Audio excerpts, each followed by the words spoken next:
Raff, I can think I can see you there as well. I'm just waiting for YouTube to kick in and become live. Thank you for being Hi, nice and early. hi, Suki. Hello. Can you Thank hear me? you. I can hear you fine. Raff, I can absolutely. I can see you, and we are live. So thank you very much, everybody who's joined us nice and early today, this evening, on our 64th episode in conjunction with Salam Radio and myself and the Inspired Tribe and Sukhi Wahiwala myself. This evening, we have a tremendous interview lined up for yourself with a founder of a movement and an understanding that we're going to get very close with. His name is Raff Ricci. The thing is, we would like to call him Raff for this evening, as far as I can understand. And I'd like to welcome everybody this evening. And Raff, welcome. Thank you, Suki. It's an honor to be your guest tonight. We had a few delays, but as we said today, it's a perfect timing to have this opportunity. Thank you. Yes, the delays we had, just for the audience and the viewers that are with us tonight this evening, thank you for supporting us, by the way. Please don't forget to like and subscribe to the channel. The delay we had is actually Raff was supposed to be our guest in August, and some things happened, and obviously you can see when we get to know him and get to speak to him, you'll understand why I was so adamant that I needed him back as one of our guests for the Empower Hour. So everybody, thank you very much. Yeah, everybody, the Empower Hour's vision and mission is very, very simple. It's to empower each and every one of us listening this evening through the local radio station here in Peterborough. Unbelievable support from the Salam Radio as a team, and also to all of the people who are with us from around the world. We have people from all over the world, from the Americas through to Australia's, Africa's, Asia, North Asia, and obviously Europe and Eastern Europe as well. I'm so, so proud to bring you all together with myself and the tribe that follows us called the Inspired Tribe. Without further ado, it's already gone 7 o'clock, Raff, so I'm afraid we have to go for an interview and an introduction for yourself. This evening, we have a sincere treat. This gentleman, to be honest with yourself, I think once we start to get to know him and you start to listen to his conversation and story, you'll see how powerful and how deep he truly is with his thinking and his emotion and his spirituality of life. But he's an individual who came from a humble background in Italy, in Tuscany to be specific. What a beautiful place. And became a banker in the UK. He basically has a full banking background, and then decided after a couple of near-life issues and near-death situations, and also an inner awakening to realize. And today he is the founder of the Meya Institute, or the Meya application, which is using the core of music, sound, and resonance to lift you beyond meditation. This is a true, sincere pleasure for myself to introduce Raff Ricci. Thank you, Suki. It's a pleasure. It's a pleasure to be here and to answer any of your questions. Honestly, it's going to be a great intimate night. So here at the Inspired Tribe, and also with the Empower Hour show, we have something really simple. We get straight to it. I'm not going to apologize to yourself at all, Raff. We get very personal, and we're very open with each other. Everybody's very open to spirituality and understanding of God, no God, all the balance. And this is a safe space for having our position and conversation. This is episode 64. When I started this 2 years ago, I never thought once that I'd be pushing past 64 episodes. So very, very grateful for that. So, Raff, if I could just ask you a quick question, if I may. So we start the interviews usually with asking people about their backgrounds and where they're from. I've alluded that you're from Tuscany. Please tell us a little bit about your upbringing. Yes, sure. It's a pleasure. Brings me to a very beautiful memory, because I was lucky until the age of around 9 to grow up in a beautiful property in Italy, which was the residence of a very big aristocratic family from the north of Italy, but was given as a fringe benefit to my grandfather, who was managing all the properties. And there was production of wine, of some farming and so on. So I learned to go in a bicycle in this big hole, that in the ball hole, and stuff like that. Unfortunately, when I grew up really in nature, which was really beautiful. So when a lot of fantasy, as a kid, I had these beautiful gardens and so on. So you had what we would say a lot of imagination, so creativity in your brain kicking off and playing games with your siblings. Yes, exactly. And unfortunately, when my grandfather passed away, we lost the fringe benefit, and we moved to the main town, which was near to this place where I grew up, which is Pisa, where the Leaning Tower of Pisa is. Wow! So you actually moved to Pisa? Yes, that's where I grew up from about 9 till I left after graduation. And my upbringing was a small town where it was a very quiet, with light social life. Not, there was no drinking. There was, I was smoking cigarette. That was my wildest thing. Drinking was once in a while. So very, traditional with, going out with friends, having a laugh, having a cigarette without the parents knowing was the thing. And just to be very, very clear, because this goes live and across to a lot of a young generation as well, cigarettes are harmful to your health, and please do try to stay away from as possibly as you possibly can. So there was this era, which is sorry, you're right. It obviously at the time there was not all the information that we have today, and obviously we didn't have the video game, we didn't have all the tools that today the kids are in the information they have today. And my father was a professor at university, teaching banking, and when he was very young, was one of the first Italian who actually went postgraduate to the States. So he went with a ship. So hang on a second, hang on. Your dad pioneered that earlier movement then. So this is it must be what, 60s or something like that sort of time? In the 60s, it was early 60s, yes. So early 60s. He basically and became like an associate professor there.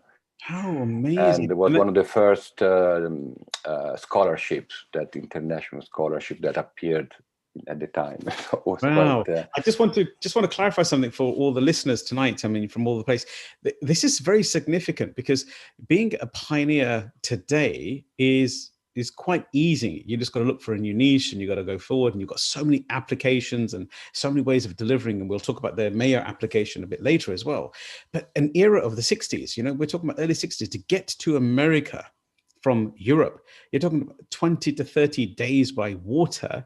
There was no airplanes. This is a period, there were airplanes, but not like that. Yeah, they were too expensive, so he had to go by ship, because the flying probably was possible already, but it was probably very expensive.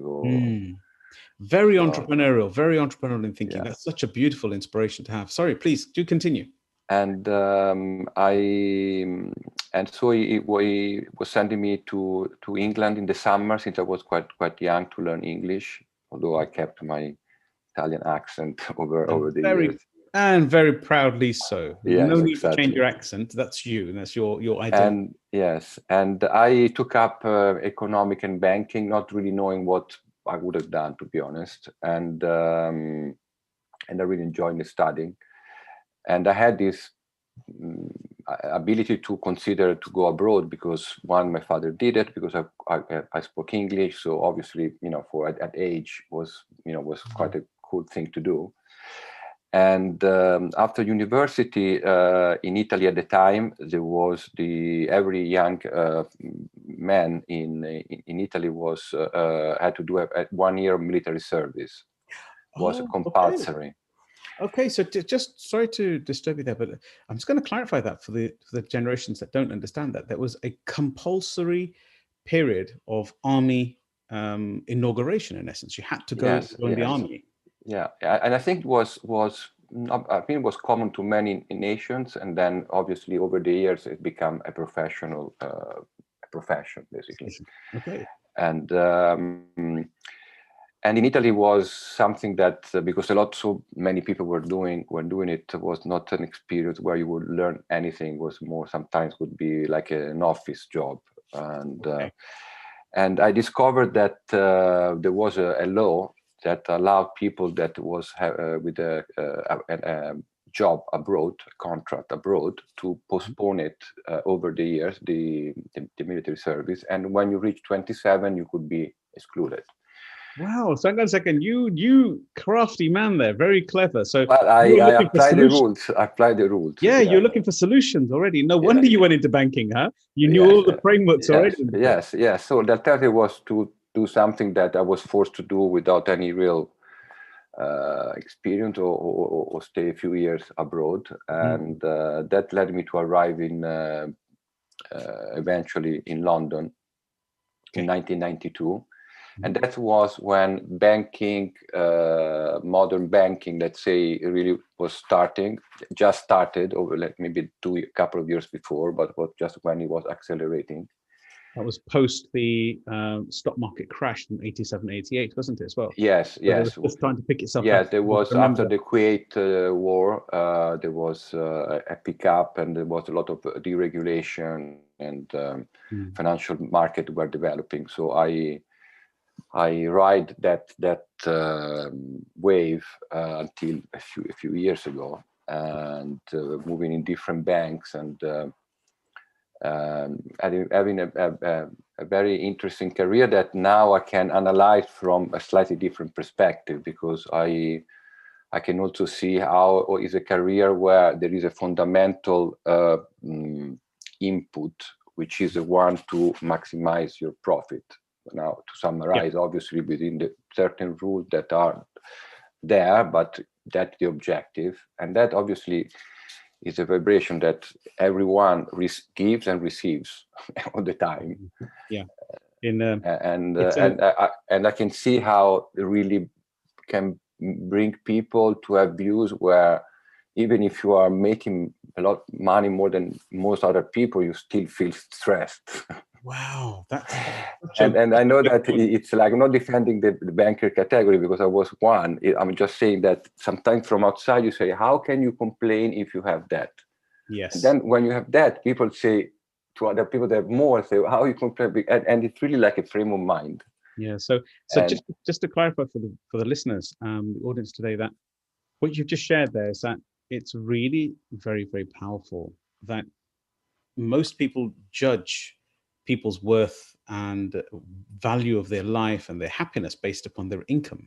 And so you had financially achieved what you wanted to achieve in advance, and people were thinking, hang on a second, you're a banker, you're earning money, you're in a good job, and how comes you're not fulfilled, and how comes you're not everything out? And you said yourself you were very stressed at that time as well. Sorry. Yeah, exactly. So I'm not, obviously now today a lot of people have feeling this pressure, but what I'm trying to say is that the real meaning of abundance is completely reverse of what we think today, because we feel rich when we have a big enough bank account, which what I'm saying that the bank account is always a moving post.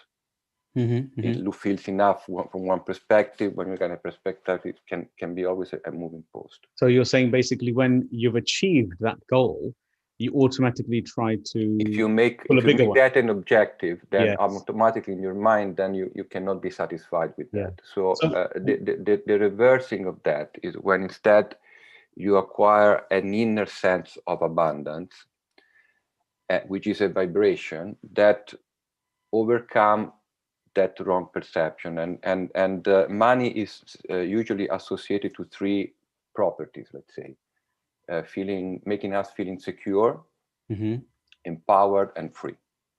Because everybody would say, if I have money, I'm secure, I have a house, I can save, I'm empowered because I can, I don't know, open a restaurant, travel, I can do things, and free because nobody can tell me what to do or not to do. And to some extent, obviously, that money allows us to do these things. But in order to have that money to do that, we need to feel that vibration today. So we need to feel rich inside today in order to attract that abundance. And in my view, the way to do it is when we achieve it. And this is something that is also researched in US. is a flow state. That flow state for me is when we find what is the purpose we are here for, what is the talent we have, the thing that when we do it, we have, we enjoy it. Obviously with some stress, and it's like a doctor. Obviously, it's not that every day is not stressed. Obviously, stressed, but you're doing something with a passion to save people. Yeah. That's somebody that is in his purpose. Yeah. What are the five good things that we're good at? Yeah, and can be any job. Can be to be the chef. It could be anything. No, so when we align with that, then the sense of safety is replaced within us by the sense that, okay, I'm here for a mission because I know to do this thing. I'm a good cook, or I'm a good, whatever it is. So I start to feel that basically the system, so the universe, is my employer. Yeah. And the sense of, what I'm gonna do is replaced by the sense that, okay, I have a purpose. So maybe now I can improve my skills around this. Obviously, I cannot just sit on that, but I know that I have a place here, and that is a big relief. And the empowerment comes from having a talent. So you know that to do something well. So you know how to do brilliantly this program. So even if something happens, you can always do another program. You know how to do it. Yeah. There is always some space. Yeah. So if you that gives you the empowerment, and the freedom is because if you do something that you love, then you feel free. So it's even if you are an accountant, because you're doing what you love. So in the morning you wake up and say, okay, I'm contributing. Yeah.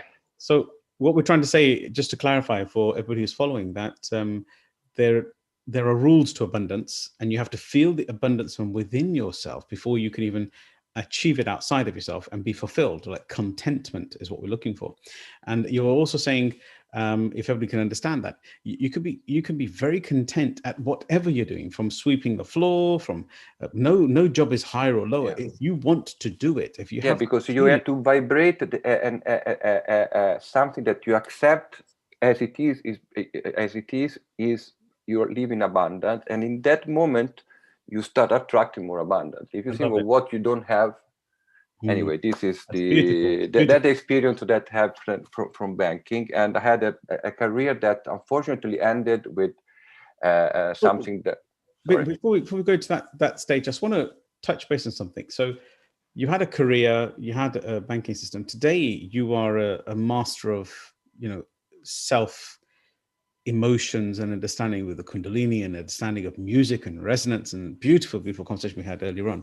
Now, my question to yourself is that we always ask our clients, kind of like, what was significantly changed? I think you just started talking about it within your world. Yeah. What specifically was what we call a defining moment of your life, where a light bulb switches on, or something just switches on? It's like if I could just explain for the audience, is that when we're coasting, we're unconsciously just doing stuff and not really being conscious about it. And then all of a sudden something comes and kind of hits you, like a near-death experience for yourself. And then you start to wake up a little bit. You think, well, is that really what life's about? What you were talking about with reference to the emptiness inside, right? The emptiness within yourself. And so if I could just ask you, what was your defining moment and significant thing that happened to you? I think actually, before we talk about two moments, remember, and I think that actually I would like to mention three. Because the one moment that now I realize how important for me was when I arrived in London in 1992, and I was one of the first weekend I arrived from this small town in Italy. I went to the Ministry of Sound, which was a big club where the music, the electronic music just started, and I remember, so I was already, quite a baby too. I was probably 24, 25. And I remember standing in the middle of the dance floor there was a lot of smoke, and there was this music incredible. And I remember going deep inside, just really present. And I didn't know that was meditation at the time, obviously. But I still remember that moment with the music and that moment. And that was when I arrived in London. A second moment where, while my life was in this vortex of, in my career, and everything was going really well, but very, always running around and not really conscious. The busyness of the life, just the business, and most importantly, with the objective to basically maximize your compensation, profit. Not thinking what are we doing to help, because obviously there is a benefit in banking because it allows people to take mortgages and everything, but never even one moment having that sort of, let me think what I'm doing, I cannot do it any better, or something like that. No evolution, just keep hunting. Yeah, that's but, and it's not because I am something that believe that was right. It's just when you go in, it's very easy to start having all this, view. You become your surroundings. You remember you were talking about earlier on, you said you become your friends, you become your community, you get influenced by that community. And I'm sure many of us who are listening tonight will probably have a similar sort of conversation where they're having these external influences. But please do continue. Yes, so let's say my soul had a different plan. So they started to give some signal. One gave me this moment of deep meditation, which I didn't even realize it was during music in a Ministry of Sound. After many years, while I still was in banking, I had a near-death experience, which basically happened during a cocktail dinner, like a Christmas cocktail drink with some friend in the house. I choked on something, and I couldn't breathe for several, quite an extended time, maybe 30-40 seconds, which is massive. They're very long. So you couldn't breathe in at all. And at one point, again, I didn't realize it, but I had what then afterward I researched as being a natural release of DMT, which is a molecule that we have in our pineal gland that is released. Pineal gland in front, yes. When we reach near death, and basically you have this experience of seeing everything in you extend your bandwidth basically, and you can see everything, and everything appears at the same time. You can go through everything, and then probably at that moment somebody pushed in the right way, and I managed to take a breath and back in, and I didn't really realize what happened because I was a little bit shocked like this. And I just want to ask a few questions, if you don't mind, with reference to that DMS experience that you just had, DMT experience. You what really inspires me or intrigues me is that near-death environment, that space, this significant change. So your pineal gland released the chemicals. You had kind of like a shot of it, in essence. So what was it like? Because you had a peripheral understanding. It's very difficult. It's very difficult to explain it because it was a few years ago, but I remember it very well. It was like from being for a certain time in my mind, thinking, okay, I need to, I'm not breathing, I choke, or how much time I have like this. Suddenly everything's slowing down and widen. So thinking about all the consequence for my brother, for my mother, for my daughter, for my all the thing that how much time. Imagine that somebody in the behind, because all the people were around me, shouted, "Please call 911 or 999." I can't remember. 999, yes, yeah. But they said 911, and I thought, which I didn't even know the difference. But in that moment, I thought, no, this is the American one. Somebody tell. So my mind was in all that.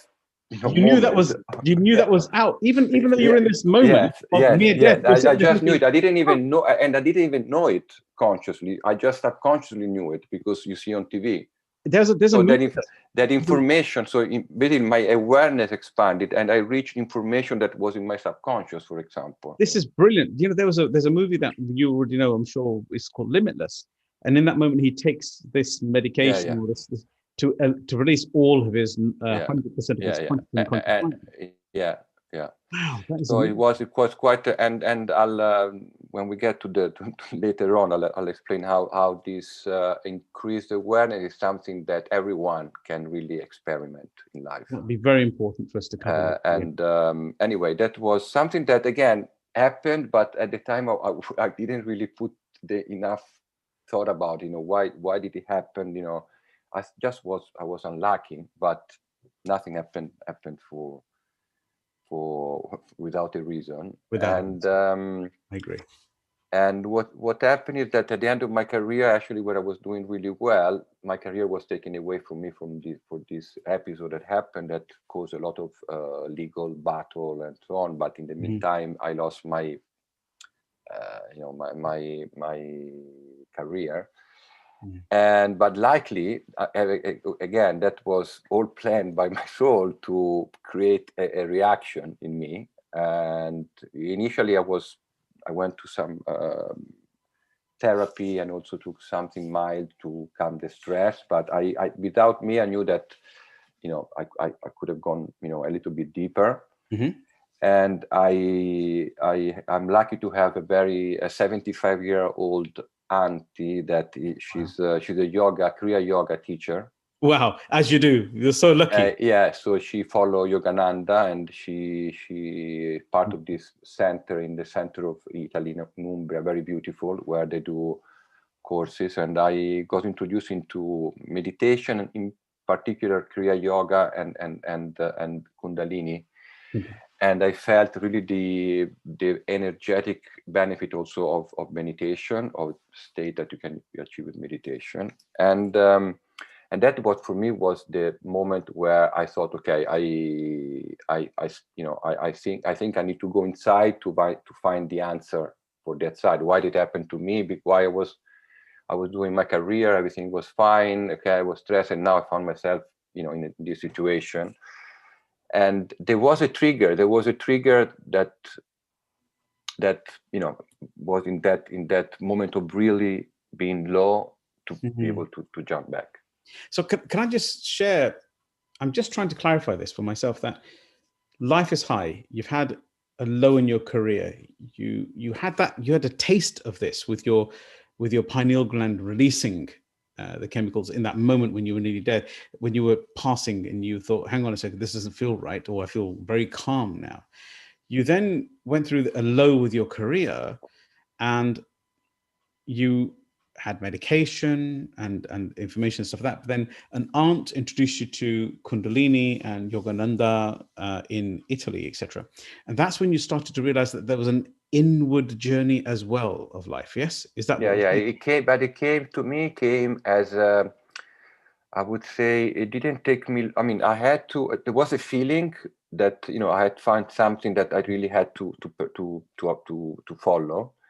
Obviously, also being a man and being a banker, a business, obviously my mental format was wanted to really read a lot about it, and I started to also practice, but also read a lot of different schools, and then I found the one that really resonated with me more, and practice that resonated with me most than others. But that the mental thing was quite temporary, because it was a feeling inside that I think it's difficult to describe, but it's almost like that you remember that something. Yes, that it's like if you tell you, okay, what's the name of that movie? Of that actor in that movie, and you know the name, but you just cannot come. Can't bring it to mouth. And now you realize that that's sort of I can describe a little bit. Basically, we would say this: it's at the tip of your tongue.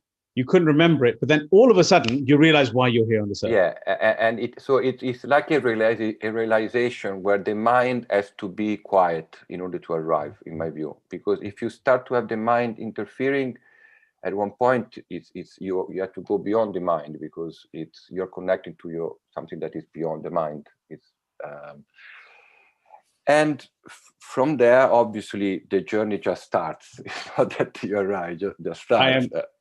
It's blown my mind. I mean, thinking about it, I just want to talk to you a little bit, a bit more about those significant moments in a moment. So I told you it would run really, really fast. We're halfway through already. Okay.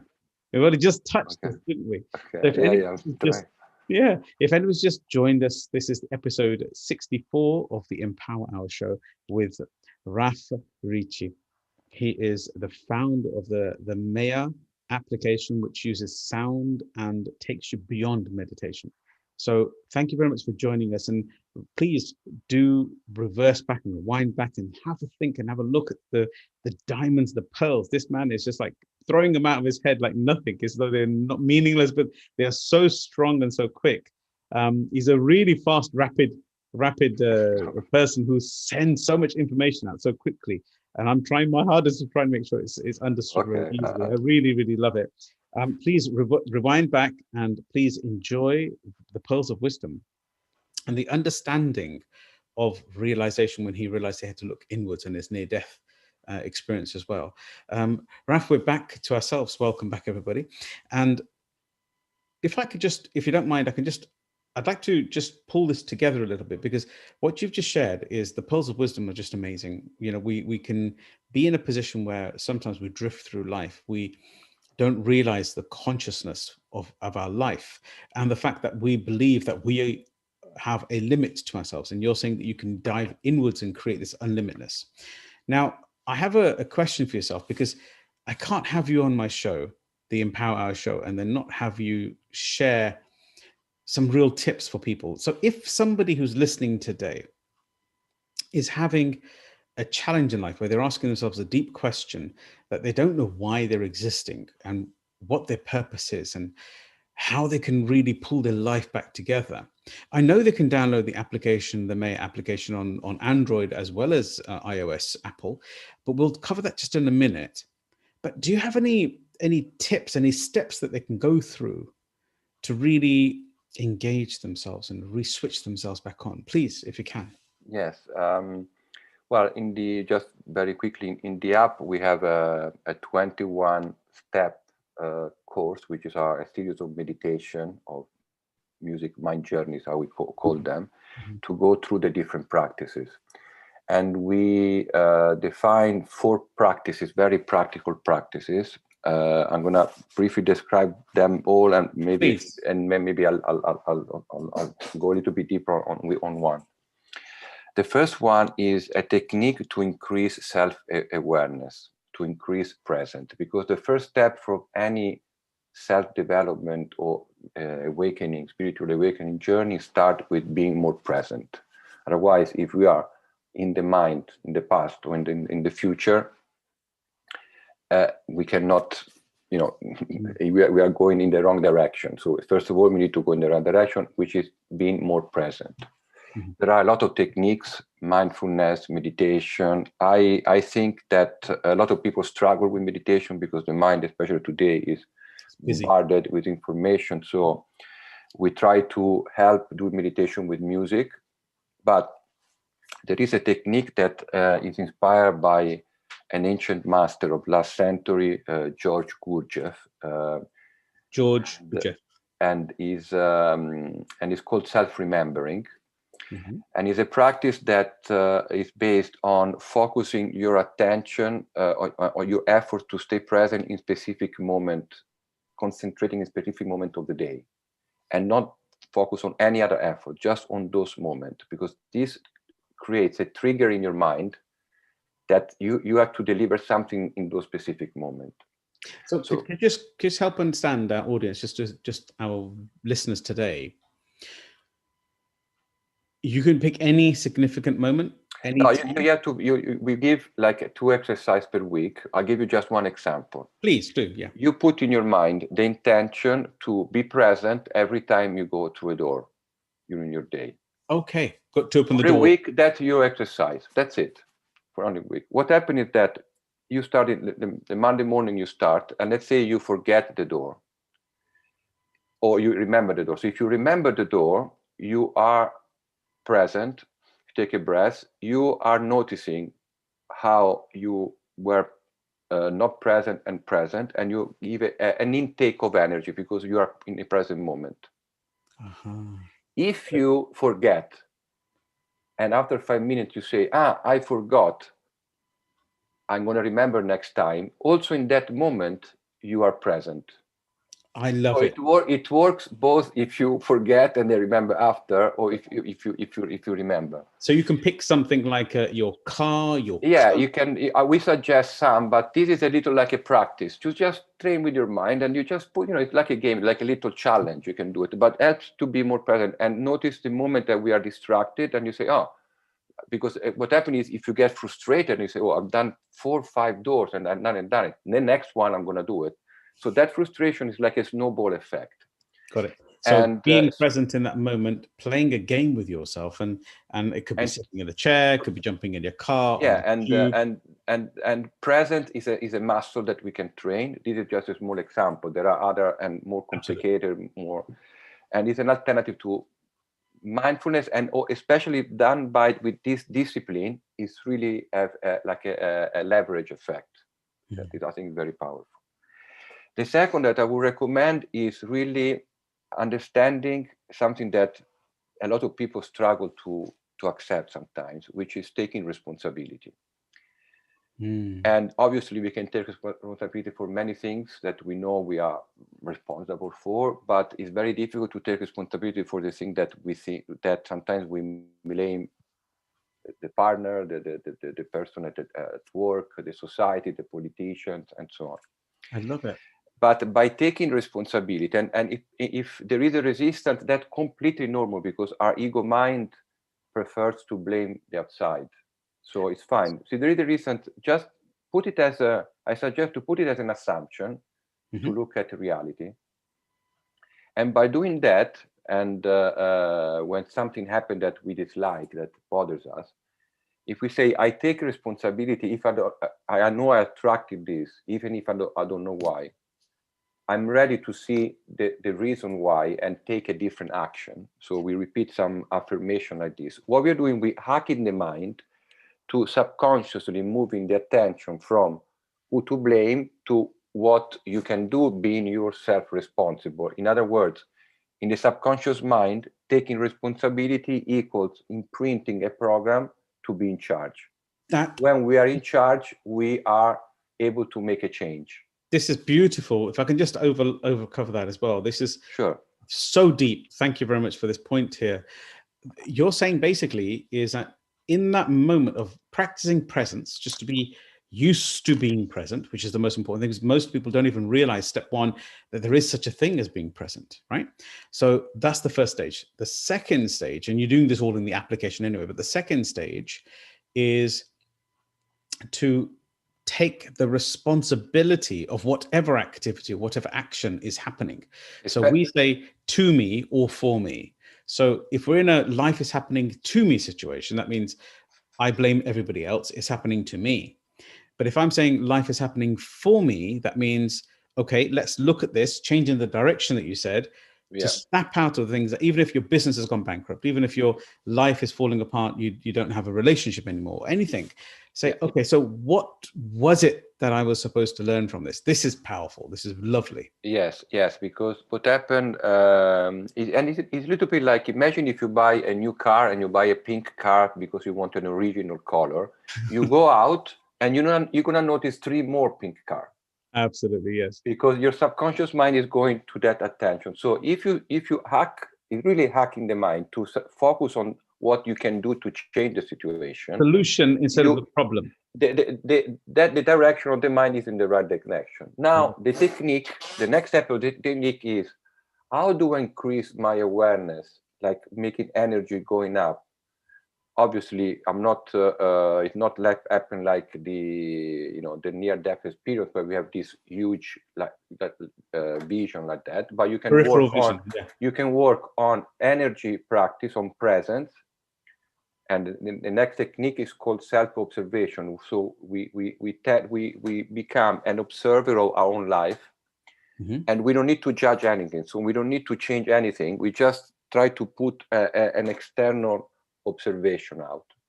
So by having the attention of the mind towards the solution and be open, and being more working on our presence by just observing ourselves, we increase the energy, which increase our awareness, and the viewpoint extends to a wider range. So because it's pointed in the right direction, I will see, I will be able to see a new action. So maybe I say, okay, you know what, I was really good at school and doing this, or you know what, my business could probably, now it's time to go online, or I'm, you know, started to really think what I can do to tackle the situation rather instead than of seeing, just to clarify this, instead of seeing a narrow view, when you start to become present and you start to realize that I am responsible for myself, and then the third stage is to actually start to think about a solution, we start to think about it outside of ourselves like this, and we see a peripheral wider spectrum. So there is a first step that is a conscious effort to remember to repeat when you have something that bothers you, that okay, I'm taking responsibility, what is the solution? And then working on energy through present exercise to increase our energy and widen the horizon. And in that scope, and in fact, the fourth technique, which I think it's the most powerful and a little bit the one that we recommend more than the second part, is the one that transmute emotional energy. So we take it's a boost. It's like having a turbo boost. Because, because basically what happened, and obviously psychology repeats this, that we need to live our emotion, but inner alchemy actually use that energy. And like Gurdjieff explains, the same energy can go from one octave to the next, like in music. So the same energy of anger, for example, if we are present, so if we've done all the training with the door and all the other exercise, we are able to catch it. We can breathe it into our heart chakra, where there is a bigger magnetic field. And with practice, that same energy can transmute to the next frequency. And so the anger can become determination. And say, okay, I'm angry with what's going on, but I'm going to put all my this energy into finding a new job, a new something to do, or something else. This is now harking back to the essence of, always you're talking about Kundalini. We're raising the vibration and the thinking within yourself through meditation, through music. Yeah, it's the energy of our awareness, and we can call it different. But at the end of the day, I try to have practices that can really, first of all, satisfy the mind to understand how it works. It's not that something you believe, but there is an explanation.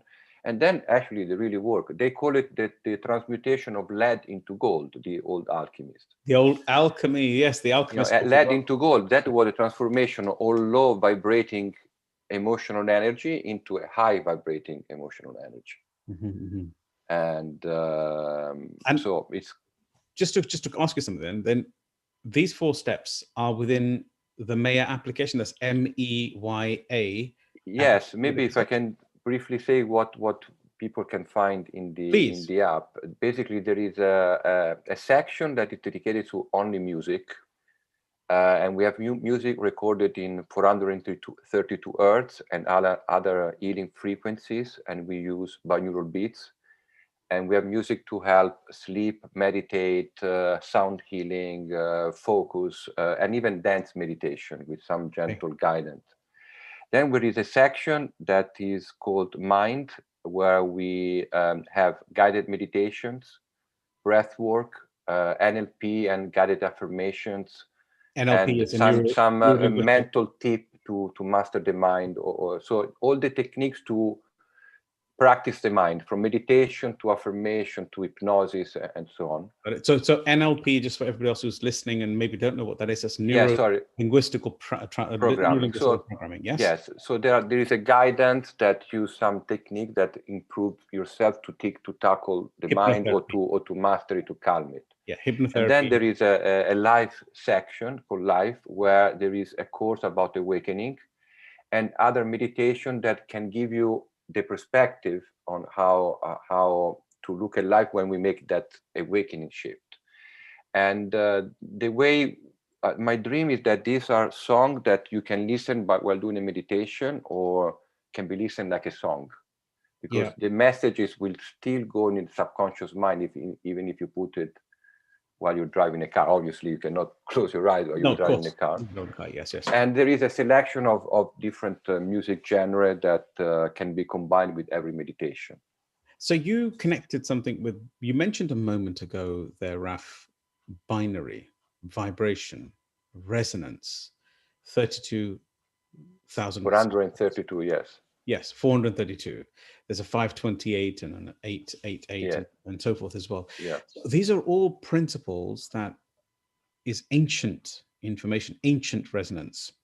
Because from my understanding, and I know you understand this because you follow Yogananda and people of that sort of nature, that this was the patterns that were in the ceilings of the temples, in the Hindu temples in India and Cambodia and places of that sort of nature, where you got these what look like sound flowers, but they're a pattern and a resonance. And they've just realized recently that if they follow that resonance and throw it into water or put it onto a piece of paper and fire that resonance, it gives you a pattern. And that's what's up in on the ceiling. So these moments, you're telling our audience today that sound makes a person, well, can heal a person, can make a person angry and happy. And so music is the key. Could you mind touching a little bit more on this one? Because you mentioned right at the start that you had this moment in the Ministry of Sound when you were just absolutely present. So how does that actually work for a human being? I think that the idea it was to combine the power of music with inner alchemy, to use the power of music in the sense of the power of entraining and bring the user in the present moment, so quite in the mind, plus using all the technology that comes from healing sounds, ancient, modern, binaural beat, which is a technology that helps you to go in an alpha state. So using all this technology, which has a lot of scientific studies behind as well. Yes. And to provide a place where people can find high quality music with proper vibrations. We combine it then also with meditation if you want to do a practice.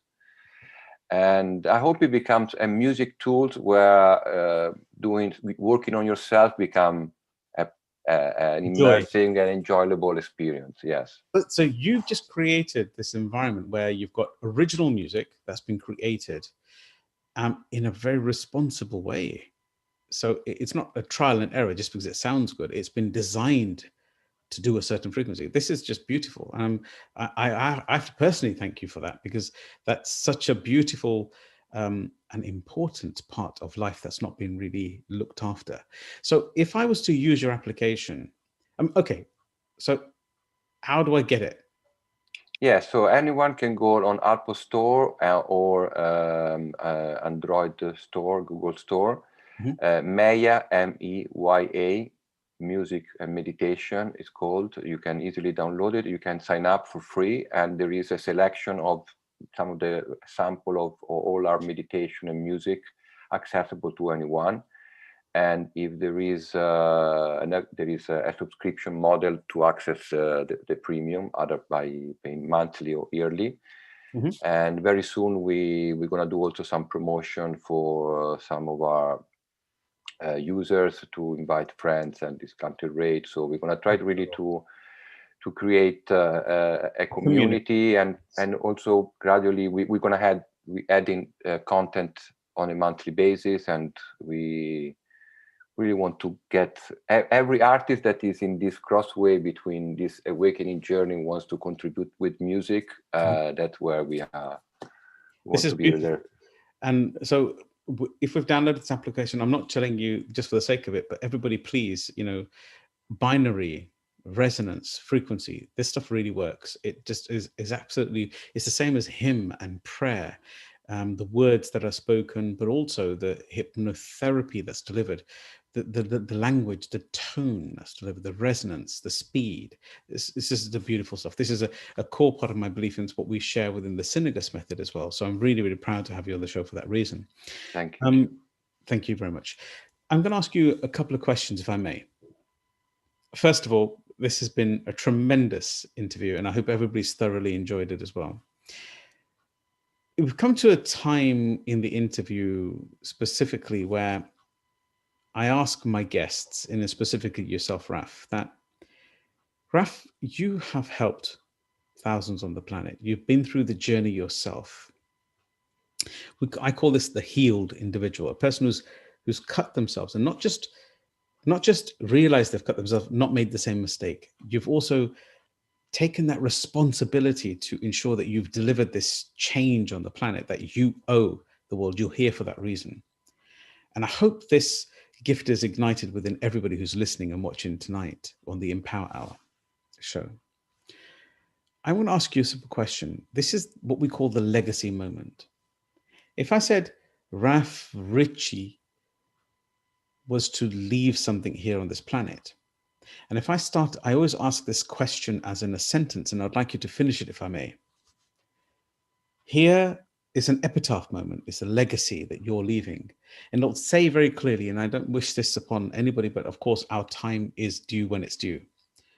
Here lies Raff Ricci, who? Please end that sentence for us all. Yes, a very nice question. I think I would like to have people to think the guy that made me discover the power of music and the power of and the alchemy of inner transformation. Wow. So and I would say that because I think that the power of music, because honestly today, imagine how many people are listening to music, and the music is, in my view, is recorded to a frequency that is actually impacting us, regardless of what music it is. Whether we like it or not. Whether we like it or not. So I think that I want to start a movement where 432, which at the moment is the one that is recognized to be the best healing for the body, together with others. I think that that is something that would be really amazing, because would really impact so many people by the, and changing like tuning, and the power of and the alchemy of inner transformation, because I think that we believe everyone has within the power to change inside, and really it's incredible when you realize that by changing the inside, something starts to happen outside. That's the moment where we really make that so within, so without. Yeah, but we need to take the responsibility. Otherwise, we cannot. If you're not responsible, we cannot make the change. Somebody else will decide. That's right. And so I'm going to share something again. So just repeat that again. Here lies Raff Ricci, the man who showed me the power of music and inner alchemy. Yes. Is that right? Oh, wow. Yes. That's wonderful. Yes. And I've got one more question to ask you, yourself. You're not getting you off that easy, I'm afraid. We are coming to the end, and I can't believe how fast this actually travels. But you're a man who's full of wisdom. You have an immense amount of what we call within the Sikh faith is very important as a British-born Sikh, that love is the core of all this, which is the core of resonance, isn't it? So I'm just going to ask you a question.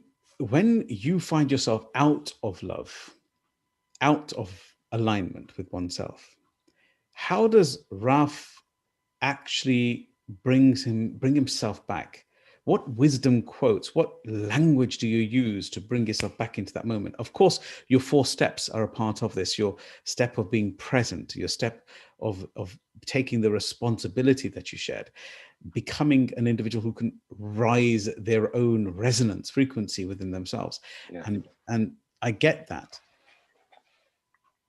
But what is the wisdom quote that really stimulates change in your world? The mind hack stimulation of the wisdom quote that makes Raff work. Yeah, it's a very good one.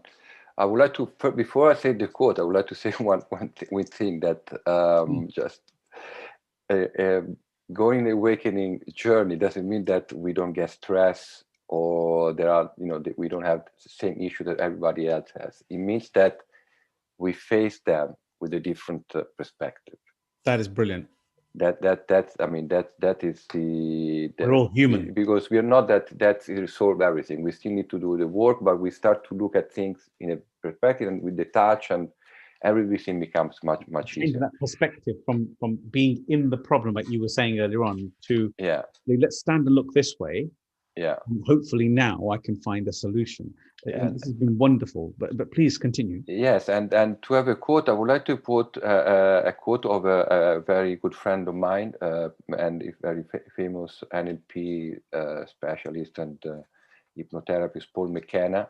Mhm. He wrote a lot of self-improvement books. And I love the quote that goes, if you don't program your mind, somebody else will. What? Hang on a second. That is deep. If you don't program your mind, somebody else will.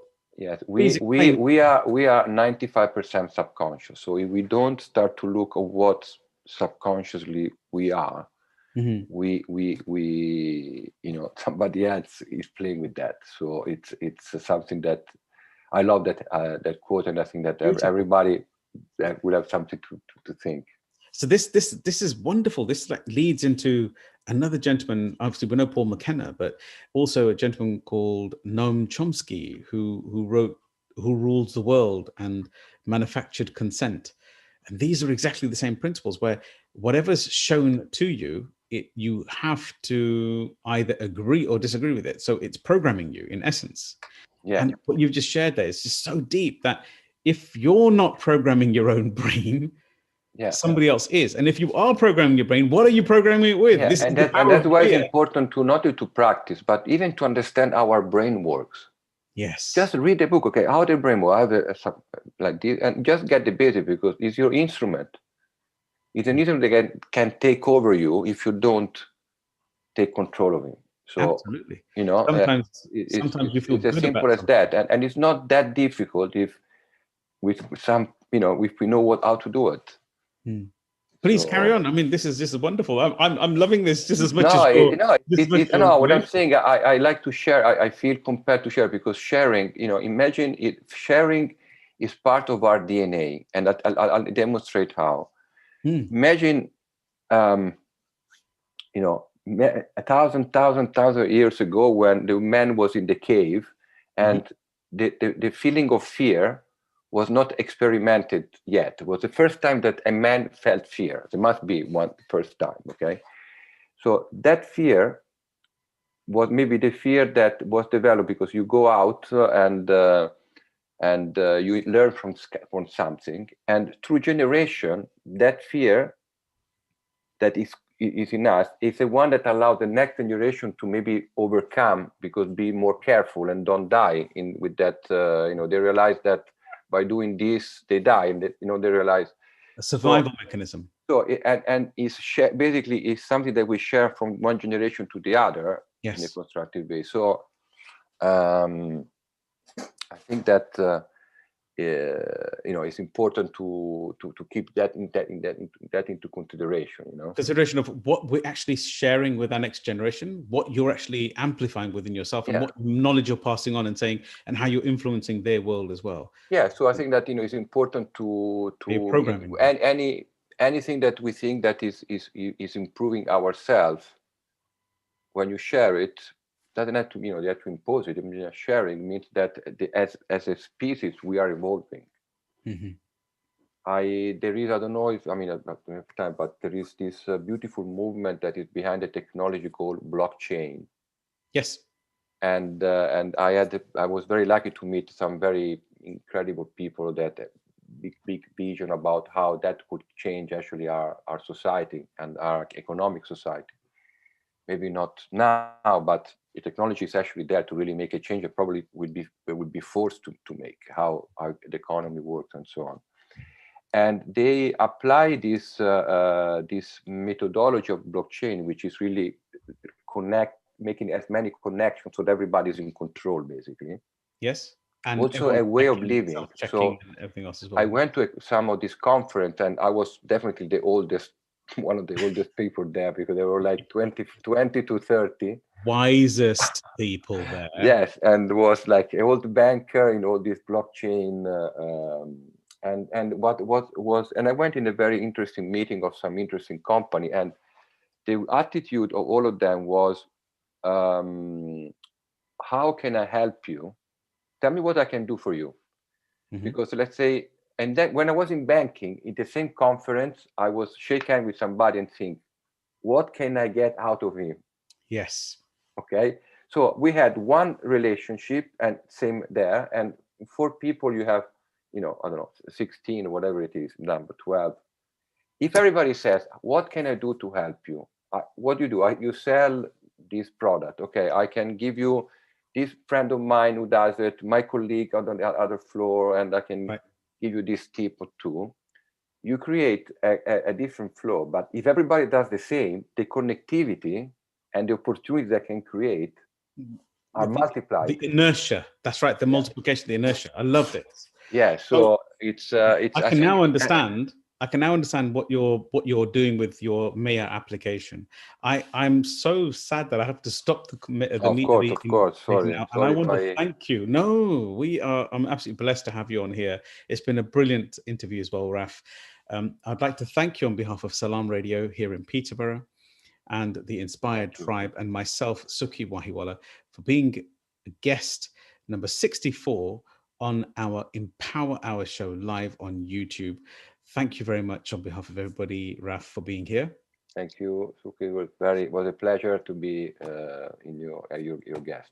Thank you so much. Thank you. And I'm sure everybody here has absolutely resolved so many challenges and problems with your tips of moving themselves further forward. And now I'm just going to say a very few words with reference to our next session. This is the Empower Hour show. We hope that it gives you the empowerment to create that change and think differently in your world. Today, we've had a master of his world, and it's Raff Ricci, who's been the founder of Meya application. Please download it and support us. Please do like and subscribe to our channel so that we can help more people like yourself. And I'll see you next week on Tuesday between 7 o'clock and 8 o'clock, live with our next guest on episode 65. Thank you very much.